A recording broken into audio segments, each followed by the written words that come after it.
مولانا رومی رحمۃ اللہ علیہ فرماتے ہیں کہ کسی کی خالی علم کو مت دیکھو، علم آباشت کی بک شاید رہے، علم وہ ہے جو راستہ کھول دے، اور راہ آباشت پیش آئد شہے، راستہ وہ ہے جو شاہ تک پہنچا دے، منزل تک پہنچا دے، اللہ سے ملا دے۔ علم آباشت کی بک شاید رہے، علم حقیقت میں وہ علم ہے جو ہمیں راستہ دکھا دے، اور راہ آباشت کی پیش آئد شہے، اور راستہ وہ ہے جو شاہ تک پہنچا دے، اللہ تک پہنچا دے، ورنہ وہ راستہ نہیں ہے، وہ خالی پیٹ بھرنے کا راستہ ہے، تنخواہ لینے کا راستہ ہے۔ راستہ وہ ہے جو اللہ تک پہنچا دے۔ راہ آباشت کی پیش آئد شہے، علم آباشت کی بک شاید رہے، یہ میں نے اپنے شیخ اور مرشد شاہ عبد الغنی رحمۃ اللہ علیہ سنا کہ علم وہ ہے جو ہمیں اللہ کا راستہ دکھائے،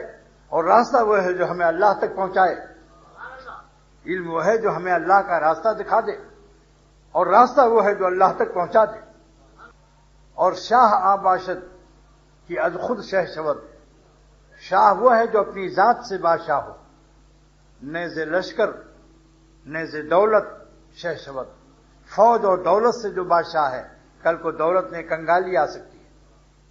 فوج بغاوت کر سکتی ہے، اس کی شاہی کا کوئی اعتبار نہیں۔ اللہ والے اپنے اندر ذات سے بادشاہ ہوتے ہیں، ان کی دولت قلب میں ہے، اللہ کی محبت اور نسبت مع اللہ کی دولت۔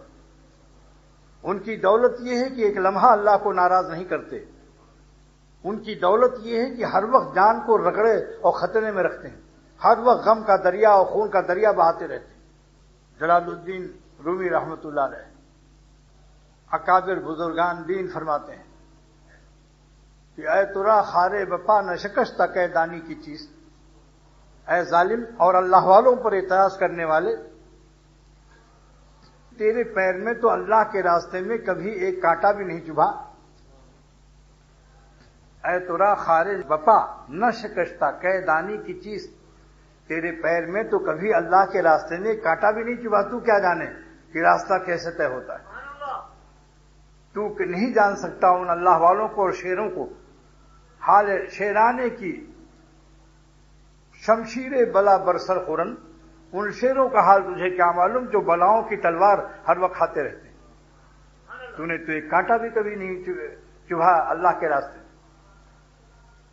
اسی لیے ہر وقت چین و امن و عافیت میں کیوں ہیں کہ گزر کردند از دریائے خون، وہ دریائے خون سے گزرتے ہیں، اپنی بری خواہش کا خون کرتے ہیں،